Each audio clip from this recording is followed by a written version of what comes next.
usibye ko ngiye mu byo nasubije nubwo ari bari bambwiye ko ari ibanga ryerekana ivuge birandeba umuyobozi umuyobozi Madame Mutesi Scovia Umuyobozi wa wa RMC yabavugaga mu mazina yabo cyane anabihanangiriza cyane.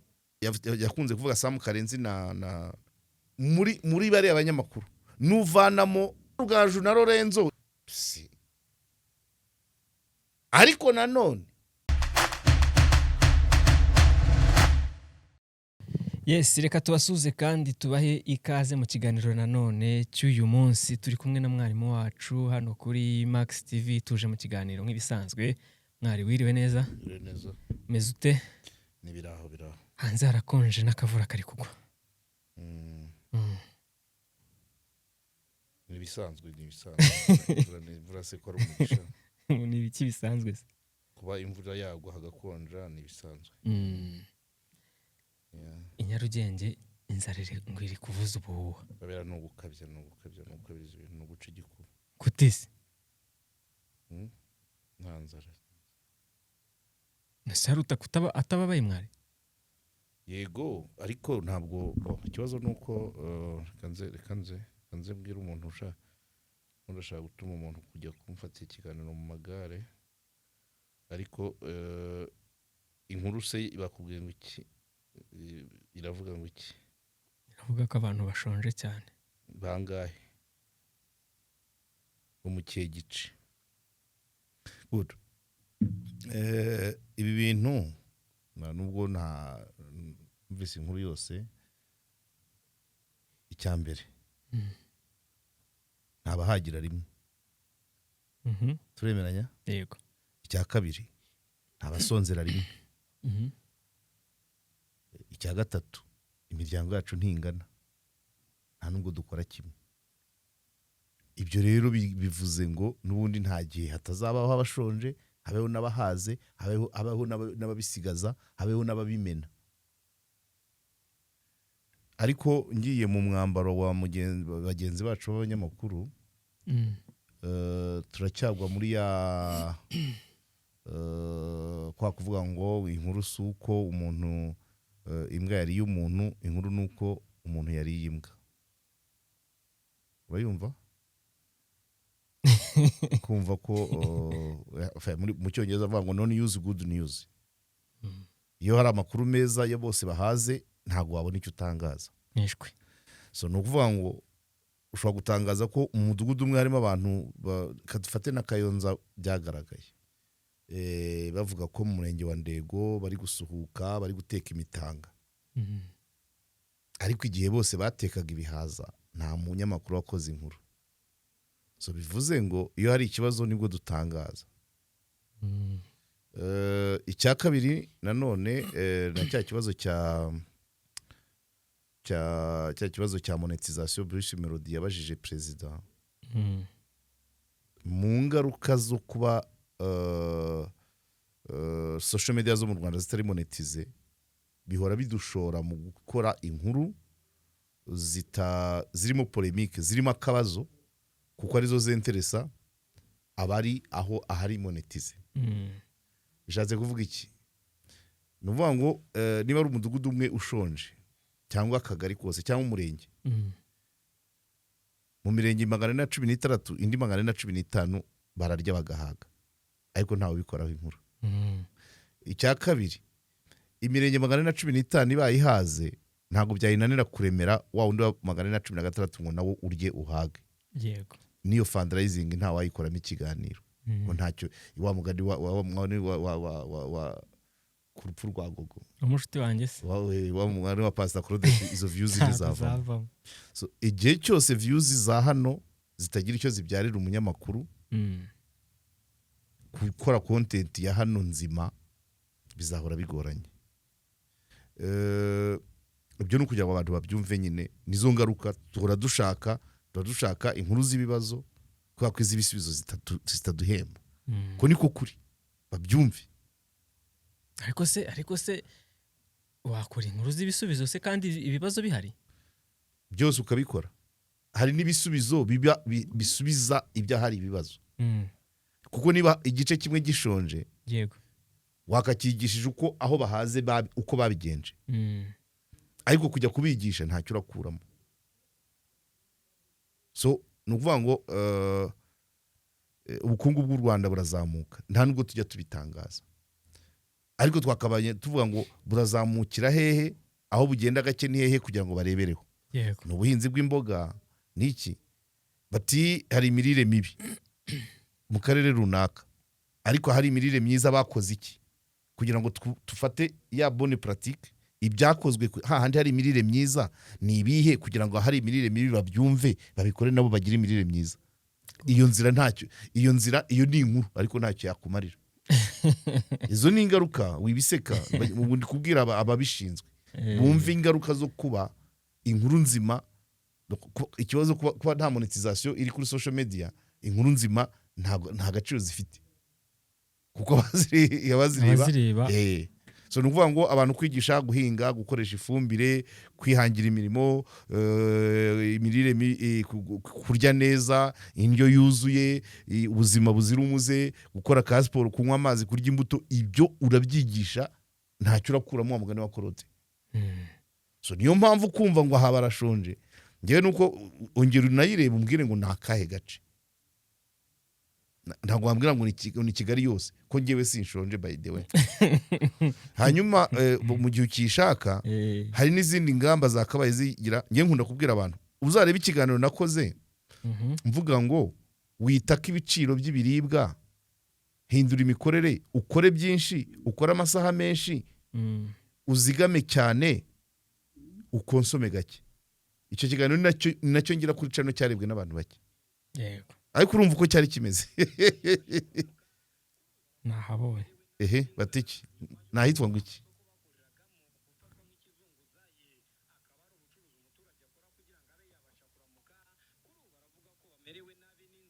Reka mpumve. Mu Gatsata na Gisozi. Gisozi hano se? Ubuse hano hari umushonje uhabona? Donc, reka manze ngire akomeje no ku kizunguzayi.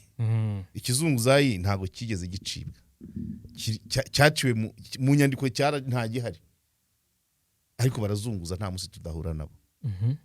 Kubera iki? N'uwakabaciye arabizi neza ko abaciye burundu zero zunguzayi muri Kigali, niho ibibazo byaba byinshi.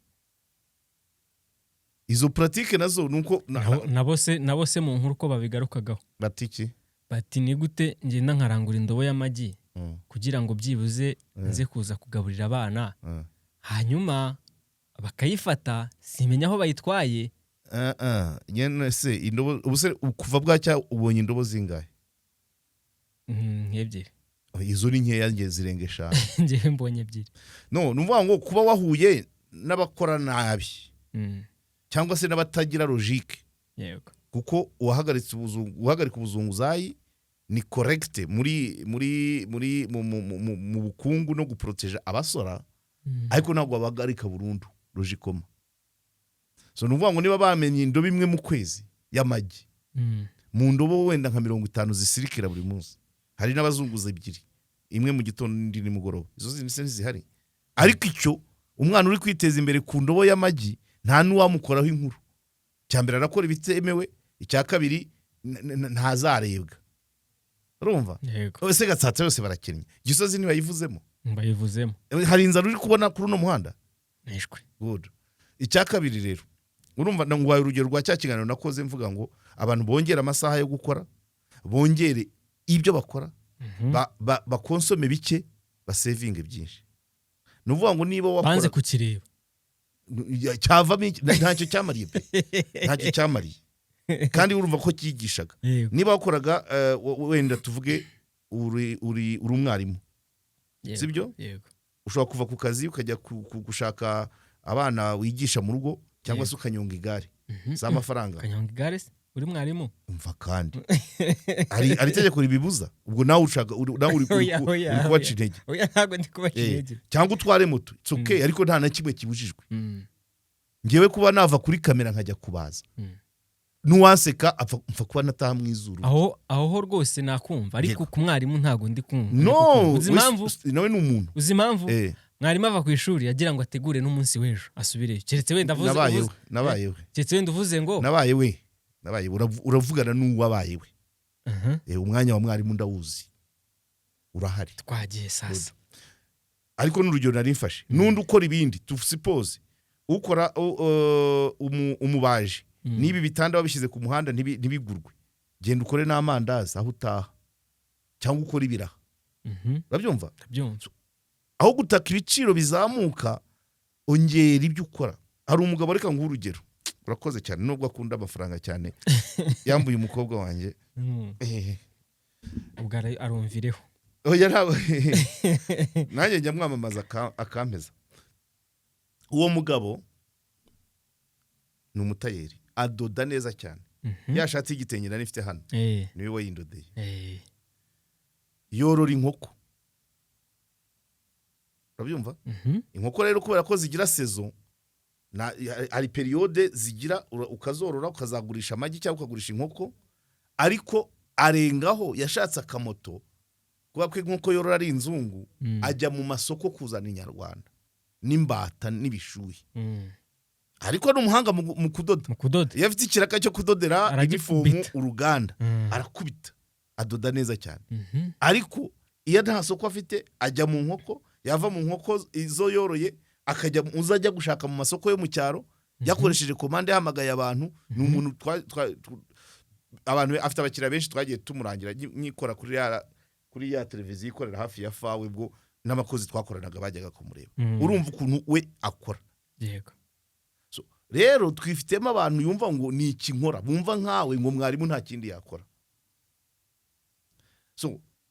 Aho guhangayika rero ngo ibiciro byazamutse, kora byinshi, ukora wongere n'amasaha yo gukora.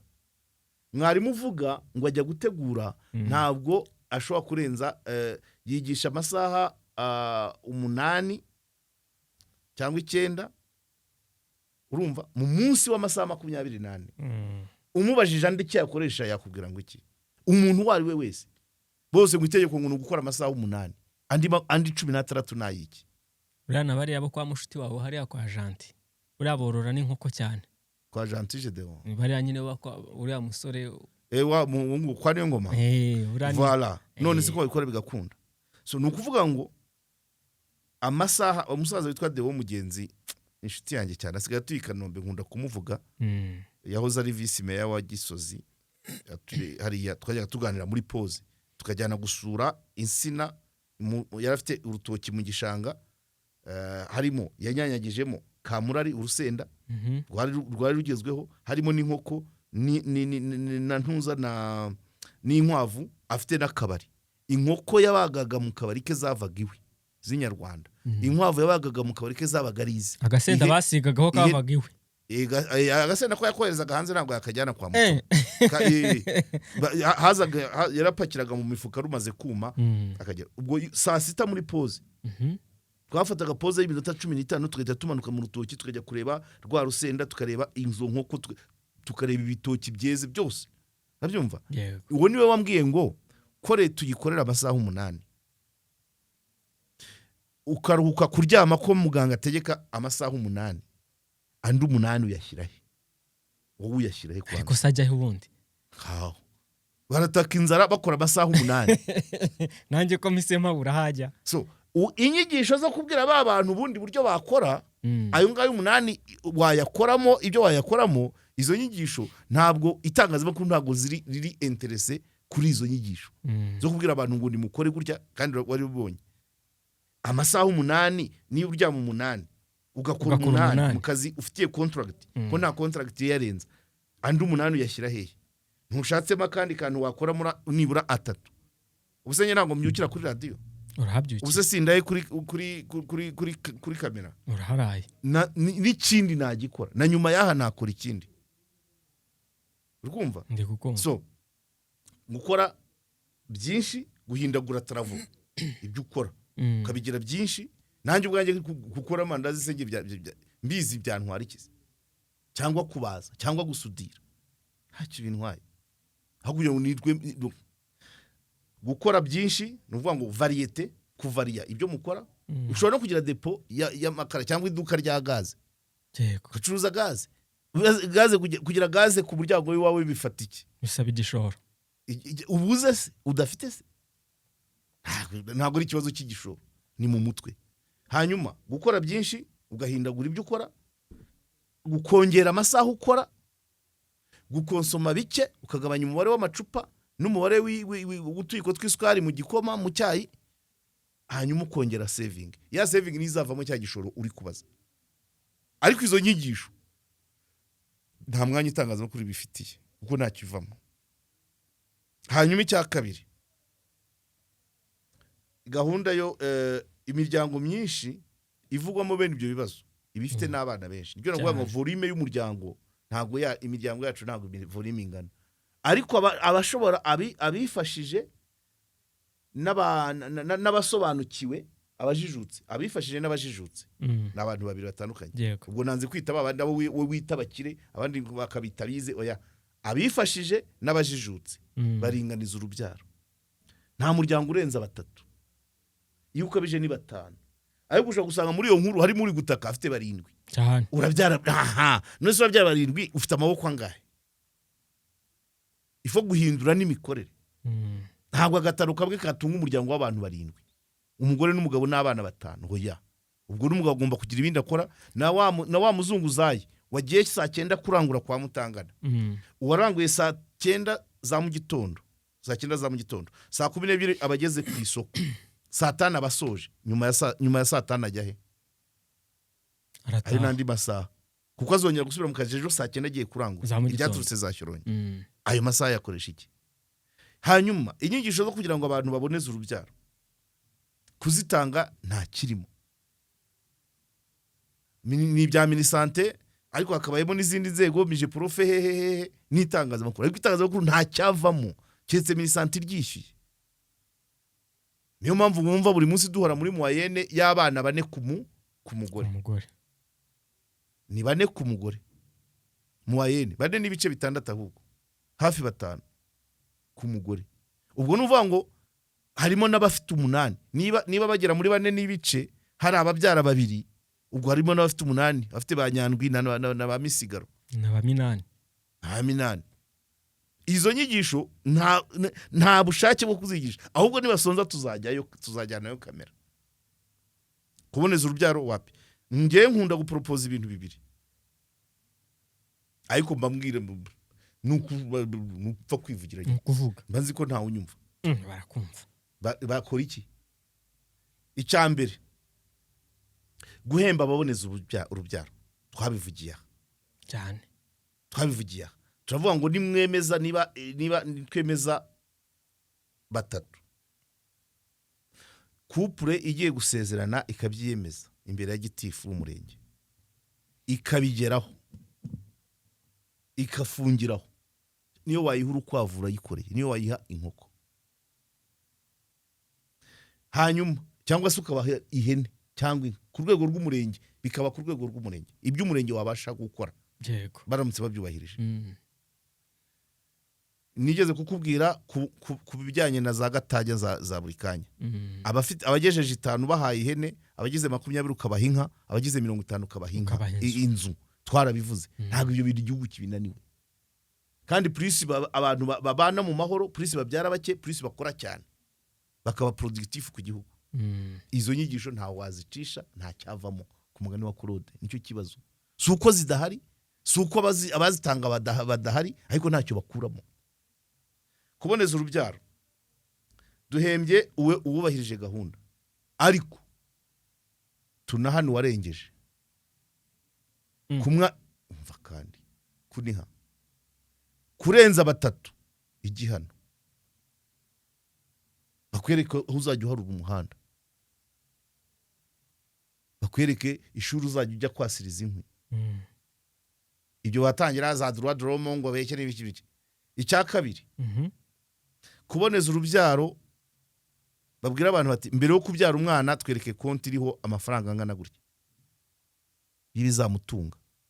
Ibi bavuga 20,000 pari kiciro, bavuga 20,000, bavuga 50, ariko tubanza utwereke ngo mbere yo gutera inda, nawe mugore mbere yo gusama witeguye kuzita kuri uwo mwana, bitwereke ko ari abatabyara mwari.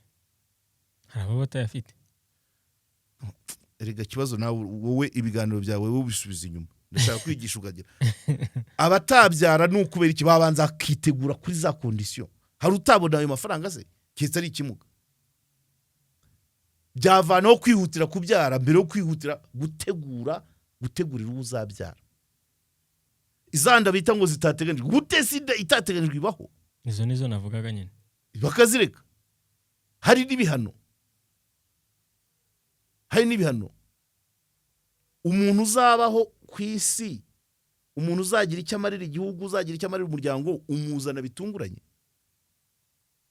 ntabwo bishoboka good amafaranga minimum mu kwitegura kubyara kuvuga ngo mbere yo gutera inda dore 2020 kuri konte na buri kwezi ugashyiraho 5 ubwo uzajya kubyara hagiyeho 45 bisanga 20 nese icyo gihe umubyeyi azabura isombe umwana asazagwingira kandi ari kubona ibiporezo bihagije ariko dufite abantu bashaka n'ibyo kujyana kwa muganga bageze ku kwezi kwa nyuma ninde wo kubyitaho ntawe uwakafashije kugira ngo bimenyekane ntacyo akuramo iyo niyo mpakanizi god hanyuma niyo washyizeho minimum package yo kugira ngo ubyare umwana wa mbere nubyica ukabubyara bitunguranye bahita bakubonereza urubyaro bagutera agashinge k'imyaka 3 witekerezeho urere wa wundi wabyaye atunguranye hanyuma nujya kubyara ukurikiraho none uzabyubahiriza cyane ayinya nuvuga uwa mbere ntubyubahirije bahita bagutera akitatu ikibazo dufite ikibazo amategeko yacu ntiyemera kubonereza umuntu urubyara atabishaka nabyo ntabwo niwajya ntabwo tuzi icyo dushaka babyumva ndabyumva donc nuvuga ngo turinubira ko todo natalite izamuka tubyara benshi umwanzuro muti ni ukuboneza urubyaro ariko amategeko yacu ntari kubyemera wabonye ukuntu abadepite bafashe rya rindi ryo kubonereza urubyaro abana ba 14 kuzamura munsi ya 18 turimo turinubira inda ziterwa abangavu ariko kubonereza urubyaro ntitubishaka gushyiraho itegeko kandi abo bantu benshi nabo bazunguzayi biganjemo babandi babyaye imburagihe bakagira gute bagata amashuri bakajya mu kazi ko mu rugo bikanga yabona igishoro cya 15-20 agahita yigira mu muhanda numukura mu muhanda nta muzunguzayi w'inkumi ndabona nanjye ntawe ayinya udatwita abahetse nanjye ntawe kabisa undi abafite abo yasize mu rugo ni ukuvuga ngo numuca burundu yagiye kwa hari abajya kwa Kabuga bakasasaga abana baraguye barasonzeye mu nzu bamwe bakanapfa so ni ukuvuga ngo nuwirukana umuzunguzayi inyuma y'umuzunguzayi hari abamushamikiye nta muzunguzayi w'umuseribateri ndabona abanyagataro kuko hari abazunguzayi b'abagabo bo birashoboka abasore barimo ariko bari abagore bose budutaro bafite abana ufite bakeni 3 nta mugabo uri kumva n'umufite ntacyo akora kuko babigarutseho bafite niba usendataze urumva noneho ubwo twari tugeze ngo nibashyiraho condition zo kugira ngo ubyare umwana wa mbere utazubahirije ntago ntibazamukubite ahubwo bazahita bamubwira ngo uzongera kubyara nyuma y'imyaka 3 kandi none uzabyara nyuma y'3 uzabyubahiriza uwa kabiri memushoze nibagera ku wa 3 bahita bagutera urwa burundu fini itegeko ibyo ndi kuvuga rero itegeko ntiribyemera nagiye nigeze kujya muri Media High Council kibaho tugeze kujya kuri field ya Minisante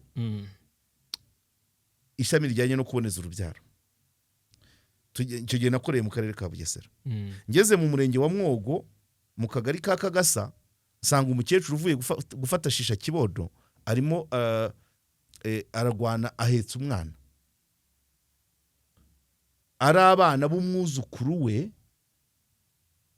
3 umwuzukuru yabyariye mu rugo abana 3 kandi uwo mwuzukuru afite ikibazo cyo mu mutwe arabyara agasigaho akiruka inda bakazimutera mu kabari akaza agahereza nyirakuru udafite imbaraga ninde wakwishimira iyo situation ntawe kabisa ariko tubajije bati kubonereza umuntu urubyaro bisaba ko abyemera uwo murwayi wo mu mutwe yemera iki ko afite abamureberera.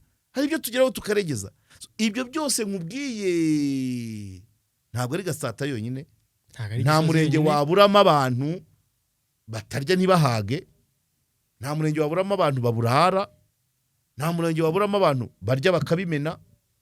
Ugiye Nduba igice kinini ni ibiryo, ibitoki byanekeye muri magaze, imigati, ibikoko.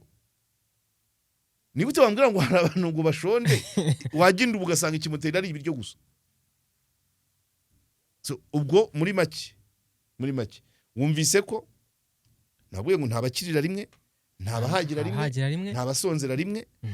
Ariko inyigisho zo kumenya uburyo bamwe bakira cyangwa bahaga, abakazitanze ntacyo bakuramo. Uranyumva? Ejo twari kumwe na Mugisha, umuyobozi wa RMC. Uyu muyobozi ni Scovia. Si umuyobozi, ni umunyamabanga nshingwabikorwa. Ariko ni umuyobozi. Okay, umunyamabanga nshingwabikorwa wa RMC. Ari kuvuga ku kibazo cy'uko bagiye kujya bajya mu bitangazamakuru bakareba ubuzima bwabo uko bihagaze, uko bahembwa, uko abakozi baho babaho. Ubushakashatsi burimo bukorwa no mu kanya narimo mbusubiza nanjye bwangezeho. Yego. Ese ibyo bintu bizashoboka ku buryo inzara ivugwa mu itangazamakuru byibuze izagabanyuka? Nayo ntabwo iri hose. Nayo ntiri hose. Ntabwo iri hose nanone nayo ntiri hose. Urumva ikibazo ntabwo kudakora inkuru ziteza imbere abaturage ntabwo ari ikibazo cy'ubukene bw'itangazamakuru. Usibye ko ngiye mu byo nasubije, nubwo bari bambwiye ko ari ibanga ngiye reka ndivuge birandeba. No kuvuga ngo uko abanyamakuru bakena, hari ubukene bw'umunyamakuru n'ubukene bw'igitangazamakuru. Iyo itangazamakuru gikize gifasha umunyamakuru kugera ku nkuru za hahandi. N'uwo wavuze inzara, usibye ko dushima bageze Ndego, ubu wageze Nyabitekeri wasanga azanye yindi, ariko se ninde ugerayo? Ibitangazamakuru bifite abanyamakuru bashobora kugera gupenetra muri interieur z'igihugu ni bingahe? Noneho ntabwo ari byinshi, ntabwo birenga 3 mu gihugu. Noneho ubwo n'ubukene bw'ibitangazamakuru cyangwa se abanyabitangazamakuru bikunda amafaranga yose bakayikubira. Yego. Iyo akize nabwo agafasha wa munyamakuru, iyo wa munyamakuru wadakize afite contract imuhemba 100,000, n'umutumiriya n'ubundi azabyeta cyangwa atindi, kuko aho yagakodesheje imodoka azatega igare kugira ngo umwohereze Busanze na Ruheru muri Nyaruguru, ahembwa 100 ukamuha veni ya transport ari yaranje akoreshemo 5. 15 azana inkuru itariyo cyangwa akatire hafi cyangwa satindi. Ntabwo aricyo kizabikemura. Ariko inzira zo kubikemura ubukene bwo mu itangazamakuru d'abord ni ukumonetiza imbuga nkoranyambaga, cyo ni kimwe. Hanyuma icya kabiri no gushyiraho standard, umushahara salary minimum y'umunyamakuru n'urugero. Ibyo birashoboka. No kuba bije uyu mwaka RMC ni ya 2013, ubwo ça fait 13 ans, imyaka 13. Nuko se bitavugwaga. Icya kabiri audience ikonsoma. Nayo igira ikisabwa. Audience ikonsoma igira ikisabwa. Hanyuma ibigo bya telecommunication ducishamo ukifashisha uproduiza ushaka inkuru, uyitunganya, uyipibiria, no na audience ikagikoresha ikonsoma. Umunyamakuru ari ntacyo akuramo. Audience ntacyo itanga, na cya kigo turi guteza imbere ntacyo gitanga. Ibyo ni ibintu, ibyo nibyo ibyo RMC yakabaye ireba. Yego. Ibyo yakabaye ireba. Nta biriwe mu nama uyu munsi y'abanyamakuru bakora itangazamakuru rya sport, rya foot. Okay, warambujije rya football. Ntakubujije se we, hari ibyo ubona? Hari ibyo ubona? Ntabyo mbona. Sibenda ko amagaraje ze navaho bise. Amagare navaho nabyo bizahita biceceka. Biriwe mu nama, ariko amakuru narindi kugenda nakira nuko Madame Mutesi Scovia, umuyobozi Madame Mutesi Scovia wa RMC yabavugaga mu mazina yabo cyane. wowe runaka nawe runaka nawe runaka mu mazina yabo urumva ntago byamushimishije na gato. Ni ibintu byamubabaje anabihanangiriza cyane. Iyi nama wigeze uyumvaho? Si ngombwa ko nyumvaho, kandi umuyobozi ntabwo ari ngombwa ko we ari ubabara, sibyo? Agomba kubabara mu mwanya w'abashinzwe.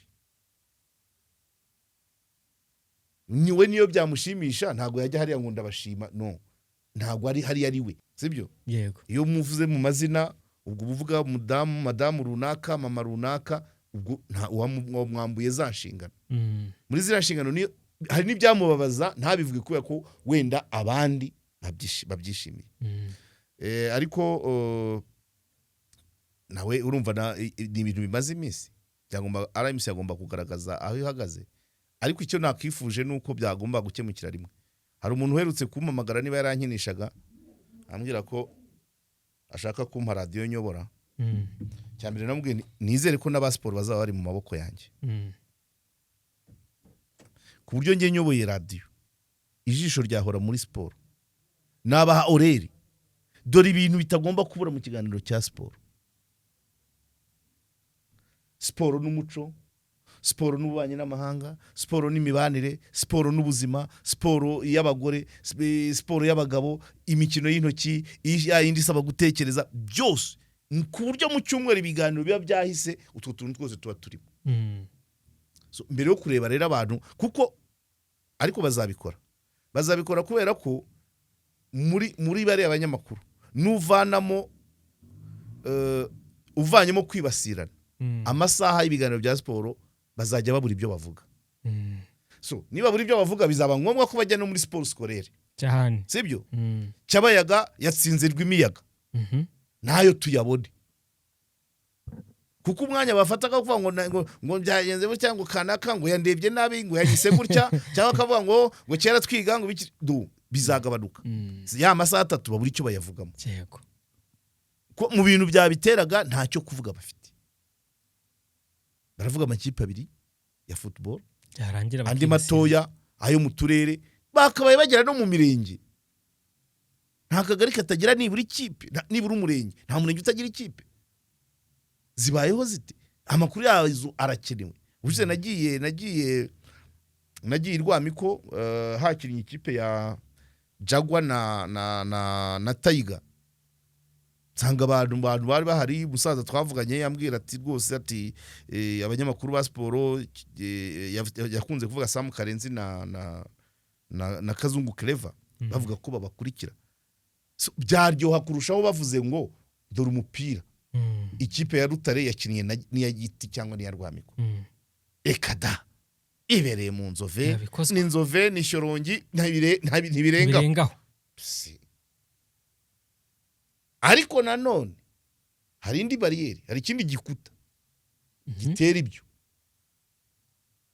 Nuko bira biganira ari byo ahanini biba bitunze ikigo cyose, ibyo byinjiza amafaranga.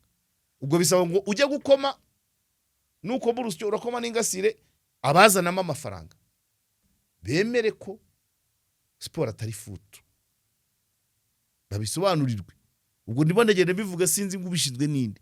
Ariko igihe cyose ikiganiro cyitirirwa sport kivuga kuri futu, amakipe abiri yo mu Rwanda wenda n'abiri y'Iburayi, amasaha 3 nyuma kaza kuzamo ikindi gutyo, ntago hazabura ibyo kwibasirana.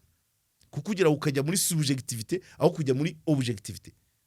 Itangazwa kuri objectivité ugamije iki? Apana ugamije nde? Nuko bahisanze. Njyewe nakifuje ko isozwa ubunga uwitwa Rugaju Rigani. Wako nakantu gato cyane, ni gato cyane. Kubikebuna nuko babwa ngo mujye muvuga ibi. Nuvu reba Rugaju na Lorenzo ejo hazavuka abandi. Ejo bundi bizaba Rubeni wenda na Kayita Nkore. Ejo bundi bongere bize usange sinjya bamenya. Hari umanza harimo witwa Gicumbi. Wenda wumve wenda wumve bigeze kuri Gicumbi wenda na Ephraim. Bategeka ibyo bako. Bategeke ngo ikiganiro cy'amasaha 3. Twumve ibi ABCD icyo kuwa mbere saa 4 kugera saa 7 urabyumva twumvemo football amakipe akomeye twumvemo aringaniye twumvemo iy'abagore twumvemo na atletism icyo kuwa kabiri twumvemo volleyball basketball na eshek icyo kuwa gatatu twumvemo handball twumvemo sport scolaire twumvemo icyo sport imarira umubiri icyo kuwa kane kugeza ku cyumweru ukabapangira niko guca amazimwe ntago bajya muri biriya bafite ibyo bategetse gukora uko ariko nabwiye uwo muntu yamanza yarampamagaye umunsi ni kuwa gatatu ashobora kuba yarampamagaye nko kuwa mbere ambwira kuwa mbere yaguhamagaye kuko wabimbwiye yego ambwira ngo arashaka ko ngo ampa radio nyobora do 80% y'umwanya wanjye wahora ukumva ibyo muri sport ikidafite aho gihuriye na sport kuvuga ko wakinnye mu ikipe y'ishuri aho uracyari muri domaine ariko kuvuga ko uvuka mu misozi iteye gute birabura kuvuga ko waterese inkumi birahurira he ni na sport aho niho bigomba bagushyiraho nk'iki navuga nakita nk'iki ikintu kimeze nka checkpoint ikiganiro cya sport kikajya gikorerwa raporo kikimara kuba nyuma y'isaha ikagera muri RMC twavuze ibi hashira ukwezi kare akavuyo karangiye nawe wireba rugaju abantu babiri sport ibamo abanyamakuru bagera muri 100 nta kigo kidafite abari nta kigo kidafite nk'icumi ba sport cyane igifite bake ni nk'umunani kuko habamo buri kitangazamakuru kigira nk'ibiganiro bya sport nka 3 kandi bikorwa na 4 n'urugero hari n'icya 5 bavuga ibintu bimwe hari n'igihe nta n'imipira iba yabaye nicyo cyonyine cyabigabanya niba buri cyo bavuga ni ubabuza kuvuga abantu n'ibindi bitari ngombwa ukabereka ibyo bavuga basabikora nubabuza kuvuga abantu bya bindi ntibabivuge isaha imwe bazajya bakamye bazajya baba bakamye nk'isaha imwe gusa bazajya baba bakamye yego ariko urumva ntago nicyo cyakabaye umwanzuro ngewe simbizi ariko bizashoboka yego bizashoboka ko n'ubusanzwe byari bisanzwe nanjye binjya niyo batajya muri bene ibyo ariko bonamo akavuyo kenshi cyane reka twizere ko bizakemuka bikagenda neza cyane n'abavandimwe bakongera bagahora dore ko bari n'inshuti ntabwo ari ngombwa mayidiya ntabwo ari ngombwa ibyo ni ibyabo ntabwo bitureba nk'abanyamakuru nk'umuryango mugari w'itangazamakuru bazibanisha uko bibanishije mbere ntitubizi uko bashwanye ntitubizi uko bazongera kwibanisha ntitubizi ibyo ntabwo twe bitureba yego nibyo turanga ko bangiza umwuga nibyo twakwifuza turanga ko bangiza umwuga gusa yego nta kindi ngewe nibyo nakwifuza ntabwo biri mu nshingano zanjye wese ukubanye n'abandi nuko tubanye simpuzi no kuki se tujya muri individu no tujye mu kazi